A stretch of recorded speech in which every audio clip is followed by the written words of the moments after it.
مفتی حنیف قریشی صاحب یہاں بیٹھے ہوئے ہیں. مجھے ایک کیس یاد آ گیا, میں وہ شیئر کرنا چاہ رہا ہوں آپ سے. اس پہ میں چاہ رہا ہوں کہ آپ کا بھی بیان سامنے آئے.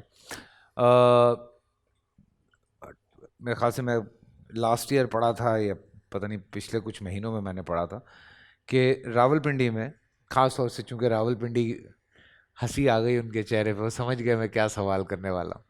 راول پنڈی میں ایک مسجد میں جو امام تھے وہ یہی تھے, ٹھیک ہے, اور کافی عرصے کے بعد لوگوں کو پتہ چلا کہ وہ خواجہ سر ہیں, اور لوگوں نے نمازیں بھی پڑھی ہیں. میرے خیال سے وہ کافی عرصے تک رہا ہے وہ سلسلہ. کوئی ہیں جنازے بھی پڑھائے, نکاح بھی پڑھائے, اور ایف آئی آر ہوگی اس کے خلاف, ایف آئی آر کٹی ہے نا, ہاں اس کے خلاف ایف آئی آر. جی.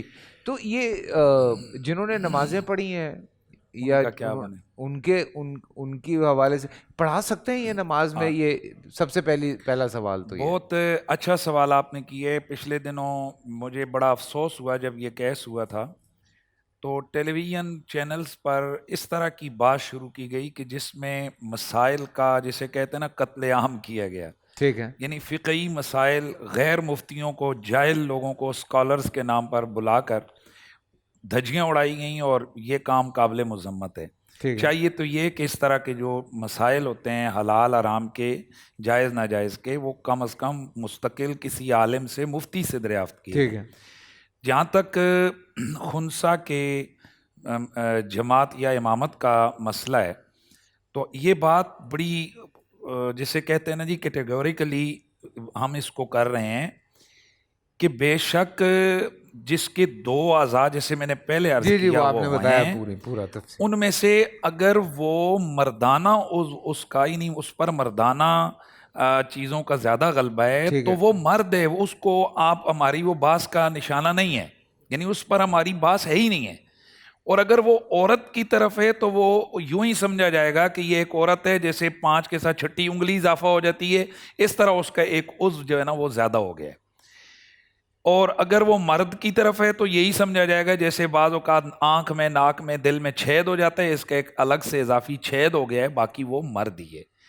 لیکن جو خنثی جس پر احکام خنثی جس پر ہم بحث کر رہے ہیں, جس کو ہم انٹرسیکس کہتے ہیں یا خواجہ سرا کہتے ہیں, وہ باقاعدہ طور پر فقہ کی کتابوں میں موجود ہے کہ وہ نماز نہیں پڑھا سکتا.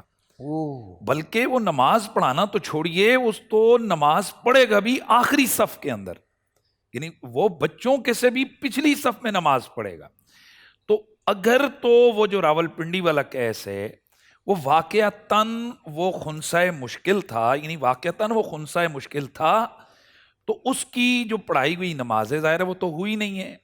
نکاح کا تو خیر مسئلہ الگ ہے, نکاح میں تو ایک خطبہ ہی ہوتا ہے, وہ تو اصل میں ایجاب قبول ہوتا ہے 2 گواہوں کے سامنے, وہ تو مسئلہ نہیں ہے. لیکن اگر وہ عید کی نماز ہے یا باقی نمازیں, تو وہ نمازیں نہیں ہوئی. پورا سال انتظار تھا مجھے اس رمضان میں, 30 دن 6 ٹیمز, 12 کنٹیسٹنٹس, کیش کا پاؤں. اب گیم وہ ہوگا جسے آپ کا نہیں ہوگا, جس میں جو کرنا تھا کر لیا. لاکھوں عوام کو دینے کا ذمہ ان میں حصہ. شور گونجے گا ہر گلی نکڑ اور دکان. رمضان لیگ بنے گی آپ کی پہچان. نعرہ لگے گا تو پارا چڑھے گا. گیم شو ایسے چلے گا. رمضان لیگ روزانہ شام 7 بجے صرف بول انٹرٹینمنٹ پر. بول انٹرٹینمنٹ کے شوز دیکھنے کے لیے ہمارے چینل کو سبسکرائب کریں اور بیل آئیکن پر کلک کرنا نہ بھولیں.